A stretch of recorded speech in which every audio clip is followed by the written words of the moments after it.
Hello again, friends and loyal Wolfpack members. Chaos Wolf here, and welcome back to the Elite Dangerous Beta 2.2.03. So, we've already had a look at the changes to gimbaled weapons, and like I said previously, I don't think they're that drastic. I think that the minor reduction in tracking arc isn't really that much to be worried about. It may be a bit more of a problem in larger ships, but most of the larger ships can actually go and carry fighters now, so it's not as much of an issue as you think it might be. But anyway, the next thing we want to go and have a look at, as if the title of the video wasn't obvious enough, is that we're going to go and have a look at the changes to the recipes. So let's go and have a look in the Engineer's Workshop. Now, the great thing about this particular beta is if you come to Marco Quent, he's going to have every single modification unlocked to all grades.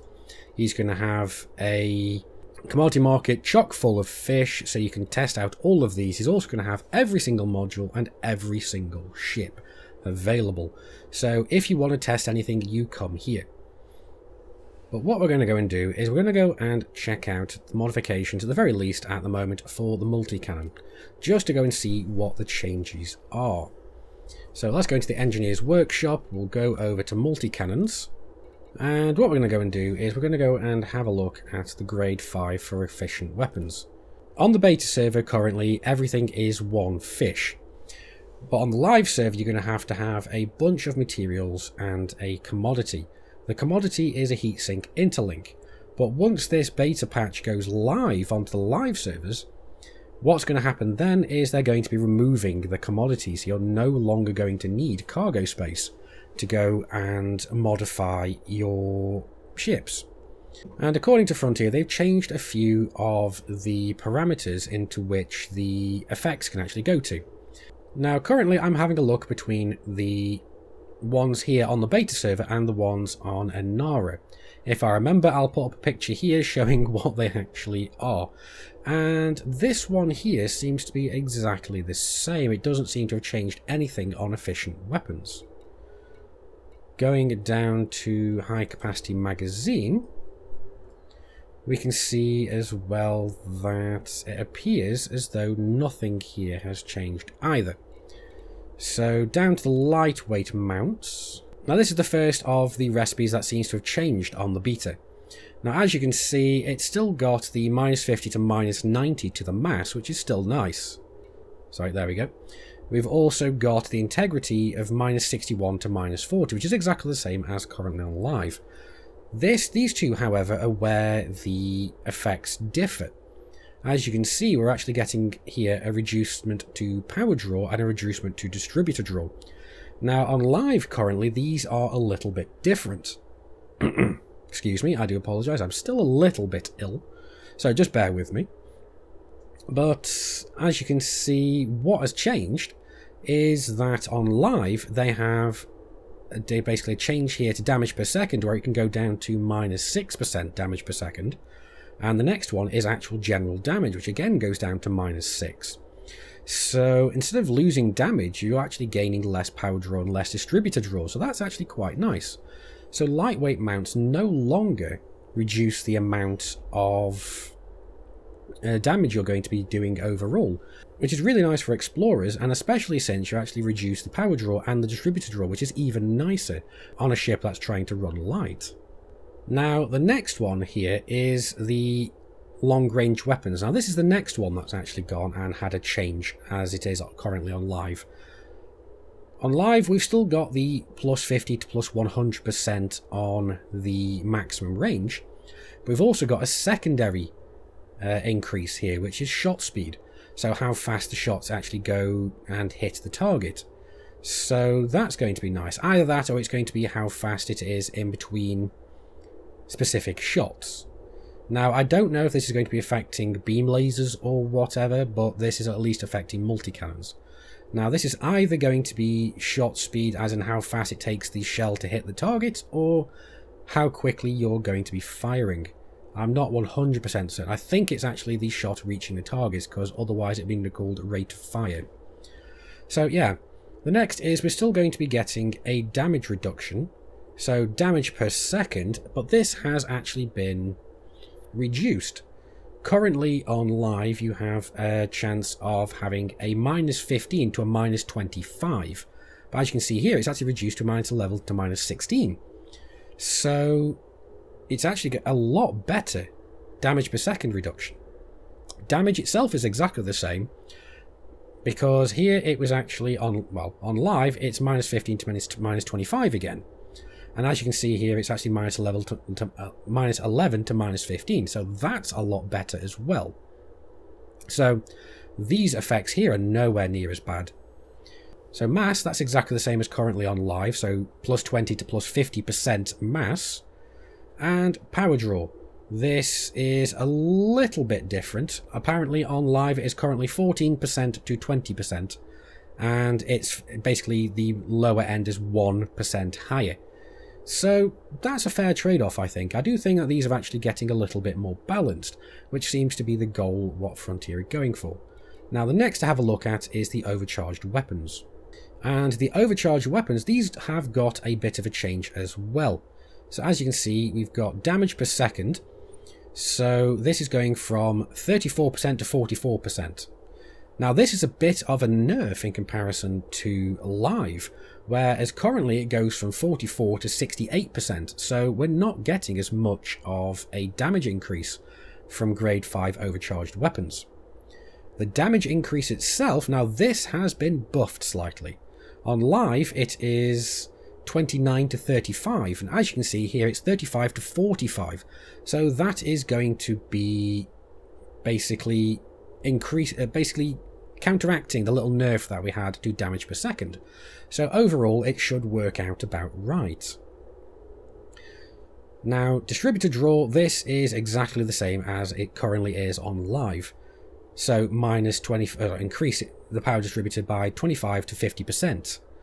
Now this one has changed as well, the next one. This is ammo clip size, so basically overcharging weapons, at least for multi-cannons, we're going to be reducing the ammo clip size. Now I'm wondering what this is going to be doing for lasers weapons, because we're not going to be having this.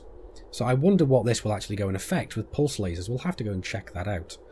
But what this usually was actually an increase of rate of fire for overcharged weapons. So overcharged weapons just do not get the increased rate of fire. Instead, we get a reduction in ammo clip size. So that's really interesting. And on live, currently, you have a rate of fire increase of 8 to 25%. Here, we've got an ammo clip reduction by -15 to -25%. So that's going to be somewhat interesting. And if you go for overcharged and go along with weapons such as corrosive shells, that's going to compound the reduction to ammo clip size even more, because that experimental effect does go and reduce your ammo clip size. Anyway, so let's move on from this one to rapid fire weapons. Now, with rapid fire weapons, I don't actually have any information on Inara, so we're going to go and have a look at the grade 4s. So basically what we have is on live going for a rapid fire modification. If you go, the first one is obviously going to be damage per second, and on live for a grade 4 the increase to damage per second is basically between 12 and 47%. Now as you can see that's actually been changed a little bit here. It's been condensed down but also reduced. So instead of starting at 12, it's starting at 25%, so you're always guaranteed to have a better minimum roll, but you're not going to have as good maximum roll as well, because that's been reduced as well. So the spread on this has basically just been reduced down. So you're going to be getting some more consistent kind of increases here. They're not going to be as amazing as they could be, but they're also not going to be as terrible as they could be either.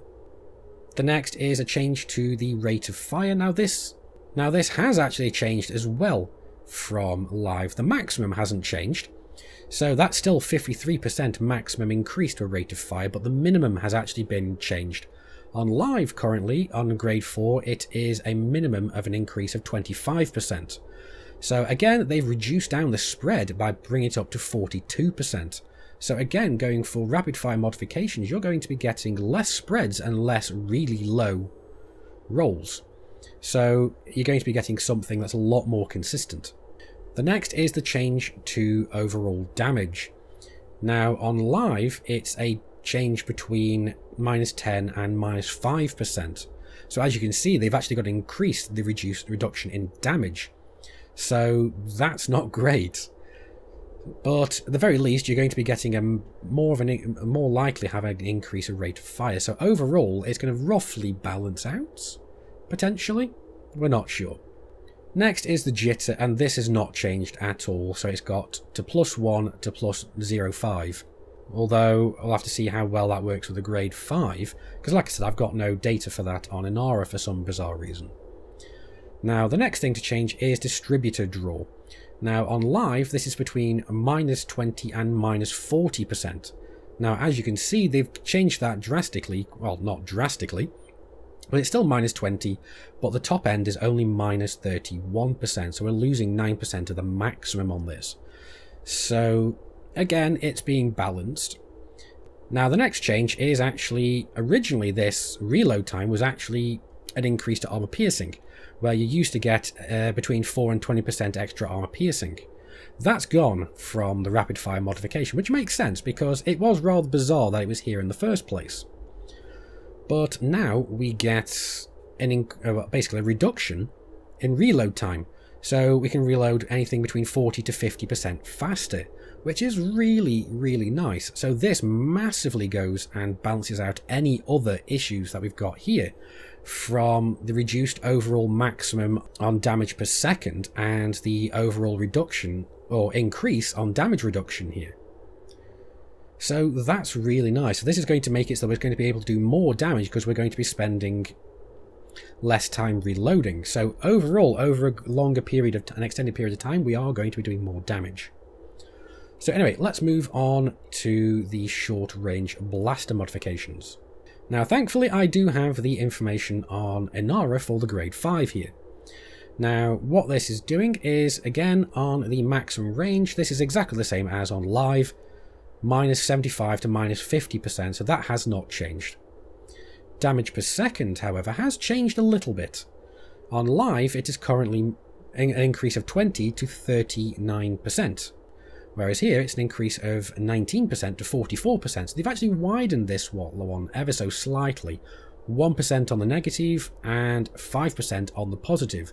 So it is potentially more possible to get a 5% better damage roll on this one. At least for the damage per second.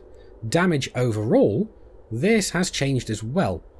This was originally 20% to 39%, same as the previous, although this has now been changed where the negative is still the same, but the positive is again 5% over. So this is actually potentially going to be compounding an extra 5% here and an extra 5% here, better overall damage. So that makes the short range blaster a lot more viable. And I may start looking at this on some of my close range combat ships, such as my Vulture. Now the next one is here, thermal load. Now originally, there was an extra roll here for the distributor draw, which has now been completely removed.